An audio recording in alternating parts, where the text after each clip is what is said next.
Hey, good morning, Drew. Hey, great to see you again today. Another great week. You there in the Northwest, state of Washington, and me here in Kansas. You can see my little rock jock symbol, with my boy in college. But hey, this week we dug into the book Turning Pro. Actually, this is Yep. the second time we've actually, read and reviewed it. Book by Steven Pressfield. And thanks for accommodating my interest in doing a redo on this. My inner voice has been talking to me that I really hadn't turned the corner yet on starting to invest in, what something I really want to, make part of my life, and that's, creating material with you through the Colonel and Convict, to someday get to some level of mastery where I can help others, by because of the volume of and integration of experience into the volume of that type of knowledge for human development, and really make a difference maybe someday with in helping others. And I've really been enjoying doing it with you over the last couple of years, but I want us to turn the corner and take it to the next level. And so I wanted to redo this book because it talked to me in that, turning pro and really actually turning a corner and developing a practice that's going to help you in that endeavor, I think is an important mindset change that I think I actually accomplished in the last couple of months working with you on these videos. So, um, anyways, that's the teaser to kick this sucker off. What did you think about the book, or how would you like to open it up? Man, this is one of many Stephen Pressfield books that we've written or read together. Excuse me. Um, Man, sometimes when you have a really good movie, you want to go back and watch it again, and you catch more the second time. And I feel like it's the same thing with Stephen Pressfield's book Turning Pro. Um, the War of Art, The Artist's Journey. These are also books that I might kind of go back and take a look at. But no doubt, this guy is entirely intriguing. He's kind of like the Anthony Bourdain of writers. The guy's life story is a little bit like Tom Sawyer and Huck Finn meets, Artist on the Run. The guy ends up in Chelan, Washington, where I'm at, picking apples, running from being a writer. Yeah, I can't tell you how many guys I've met on the prison yard that had a calling greater than where their position was in life. Um, he proposes like these modes of salvation in it. He kind of starts off the book with that, and I'll dig into that a little bit in a second. But overall, I'll tell you, man, I like the book. Something about it called to me too that I want to go to another level of my life. That I don't want to live a life of just pure mediocrity. Feeding myself distractions through social media. Not that I've experienced it yet because I've been in prison forever, but I know when I get out here soon, social media or whatever it is, there's a lot of great things that we call fun and we call entertainment, but really at the end of our life, we'll look back and we'll define them as distractions that kept us from realizing our highest self, our best self. So, great book, man, and I'm ready to talk about a couple key things I want to talk about: resistance, shadow careers, and then probably I'll end talking about what he says is epiphanies and the post-epiphanal moment. I'll share with you kind of what happened in my post-epiphanal moment in my life, which led to where I'm at today or who I'm trying to be. So, back to you. Go ahead, Yeah. tell me, pick a point and tell me what you want to start. What spoke to you the most and why? Well, we both sort of talked about it. I think that the book overall is a call to action. It's a call to action for people to leave their comfort zone, to stop, listen to your inner voice, dedicate time and energy to a new practice of learning something. He talked about, it's that person that's forging a refined ore. It's like a jeweler, manipulating some fine metals into something beautiful that's unique to your perspective and the experiences that you've had in your life from your previous hero's journeys. The whole uh, concept that everybody is a hero and they have multiple journeys in their life, and they come back with that experience, and then that experience is you can bring that back to the rest of the world, you know um, in all of the movies and whatnot. It's sort of like a hidden um, storyline that is embedded in the human existence. But to do that, to come back and actually then have a creative act, or a creative practice, it requires you to overcome fear, resistance, self-doubt, and self-sabotage. And everybody faces that, one time or another. My wife teases me about being a procrastinator. I'm scared of putting stuff out on the internet. So all these things, and so am I really being my best self, my true self, or am I living a shadow career? Being this manager right now. Well, I'm not going to throw everything in the garbage can and start trying to make a living on Instagram. But I feel like that there's a nexus of taking the experience I've had, what I'm learning here through being a Honeywell manager, and actually taking it to the next level by creating these nuggets of refined wisdom, and maybe like I call them GFIs, good freaking ideas that people can use to be better selves or better leaders in their workplace. And that's really what I want to try to do. And turning, what does it mean by turning pro? It means questioning what I'm doing, listening to my inner voice, and do what, as John Campbell would say, follow your bliss. Do stuff that makes you happy. And I enjoy digging into these books and trying to write about them. So, give me a nugget of what you got out of this book. All right, so I kind of just told everybody, I'll start talking about this three models of self-transformation he talks about. Let me give you a quick little quote. Turning pro is free, but it demands sacrifice. The passage often accompanied by an interior odyssey whose trials are survived only at great cost. So he talks that there's like three models of self-transformation or modes of salvation. He says there's a therapeutic approach, there's the moralistic model, and then he has his third model, which he calls, the either you're an amateur or you're a professional in life. It's a little bit semantics, but I'm not saying I'm not going with him on this.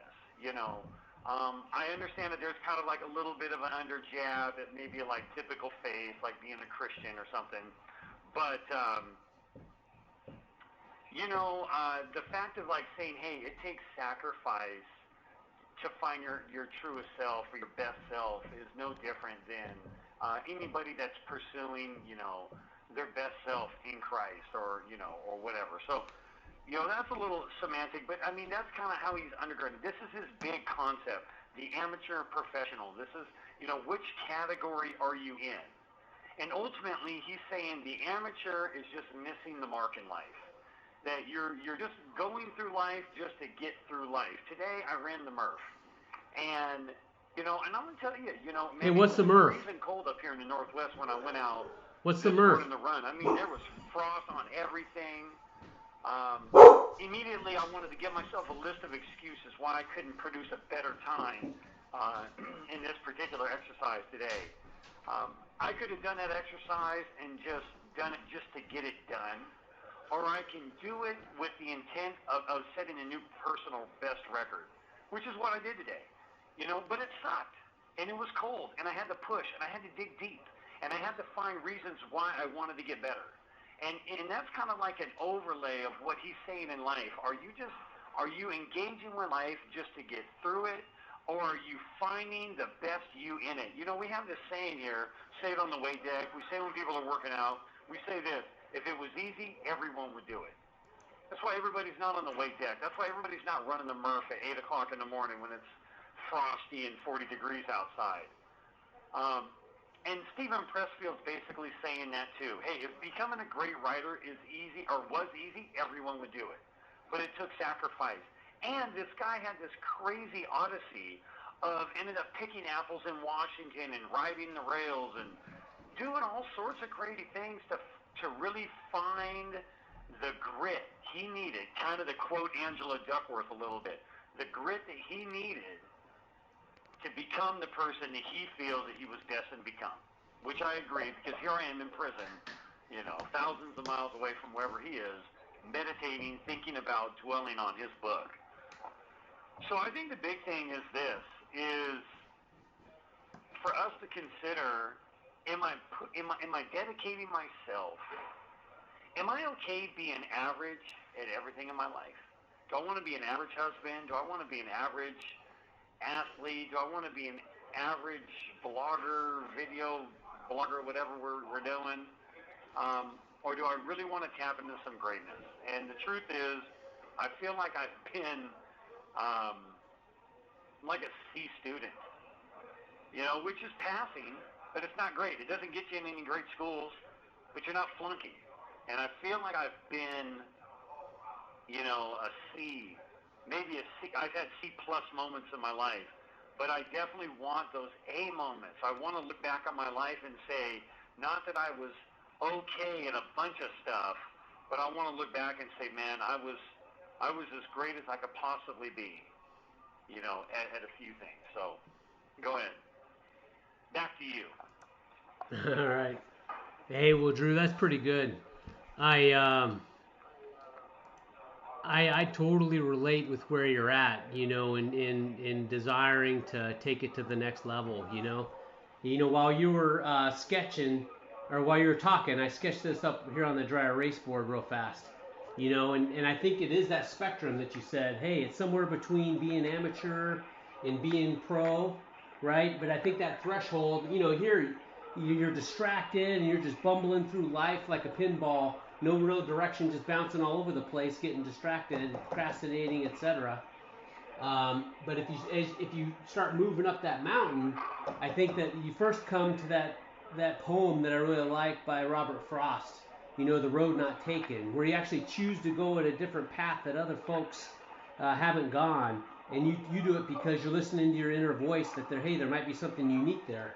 I think that's still a pretty low rung on the threshold, but it starts moving towards, hey, when you start having epiphanies and you start questioning, hey, what am I doing? Why am I doing that? And bam, you start realizing that there's other things in life that maybe you should do that could you get more bang for the buck, which sort of goes into the 80-20 Pareto principle that we talked about with Benjamin Hardy, where you get 20% of the positive results in your life, or you get 80% of the results in your life from 20% of the activities. And if you can get rid of the wasted 80% and make your 20 the new 80, then really you can start building some momentum towards a higher level of excellence in your life and what your contributions and results are going to be. And so to me, that takes you closer to the threshold of going pro. And so I think it's really a spectrum. It's not black or white, but it's a dichotomy of, being creative in life or being reactive. And I really want to get in that space of being more creative and really owning and driving and shaping and molding what I want to be. And in my life, I've always had an aspiration of, being more creative rather than just an action agent trying to, do different stuff with different teams and accomplishing all these things, getting all these merit badges in life. But I want to actually, um, have a daily journal, reflect and take myself to a higher level of understanding through self-awareness, recognizing where I'm good and where I'm bad and where I can improve. Maybe someday write a book, because I think that would be something meaningful, significant, and credible. Be one way I can contribute to leaving a legacy. And then I've always really admired my kids playing some really good music, and hey, could I develop the skills and do that, with them up to the level of improvising with them, because what they create through improvisation is beautiful, right? So those three things is the creative side of my life that I really haven't delved into yet.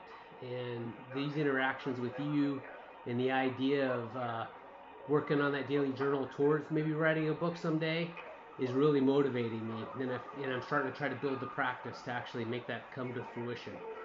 So, those are my thoughts for what it means to me and maybe where we can take this.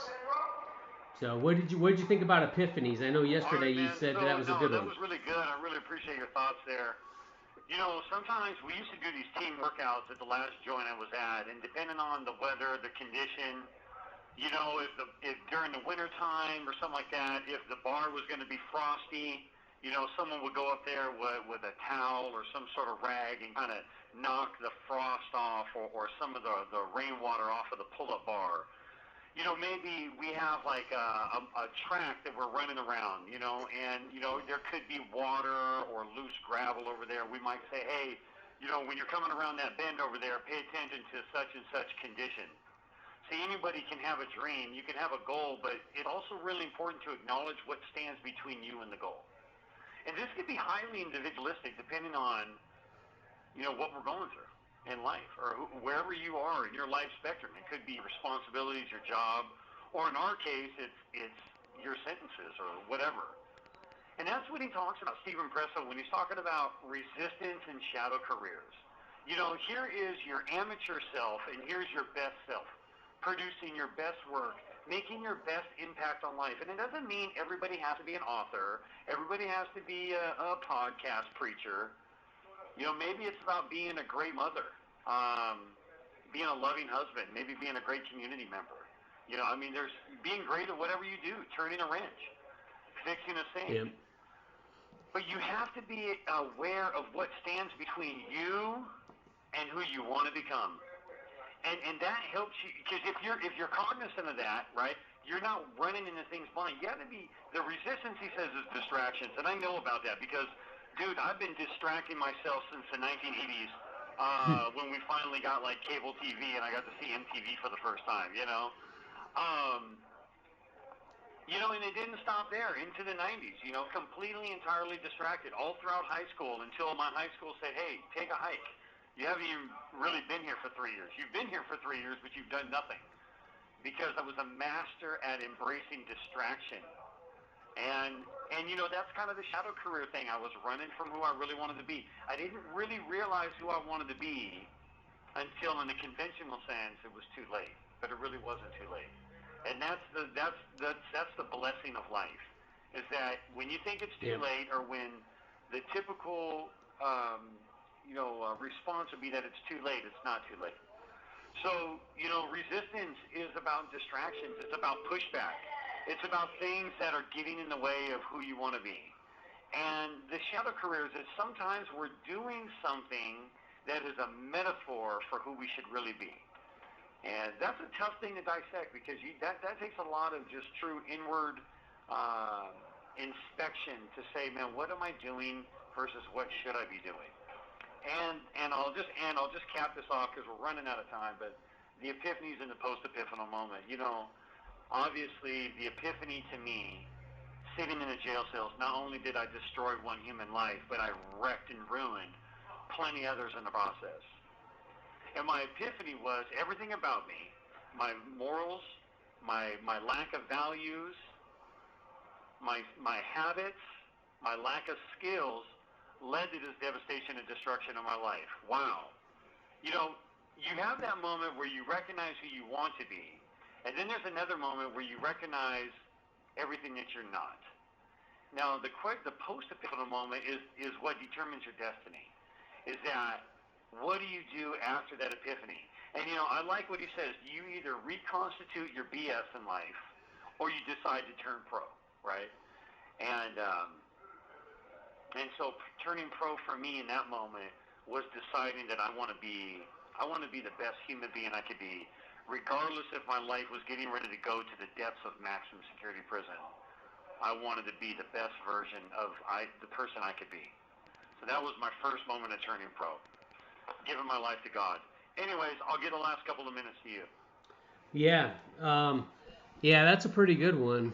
I feel like, and then I like how you said that was your first instance of turning pro, because I agree with you. I think that there are multiple instances in one's life where they come to a fork in the road, and when they make that decision,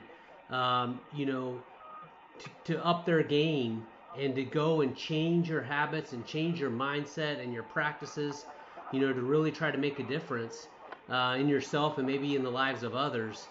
And, I've had those pivots in my life too, proposing to my wife, I think, was turning pro, right? Because that's when I was deciding, hey, I'm going to go down this path, and I'm going to commit my life and to having a great relationship with this beautiful woman.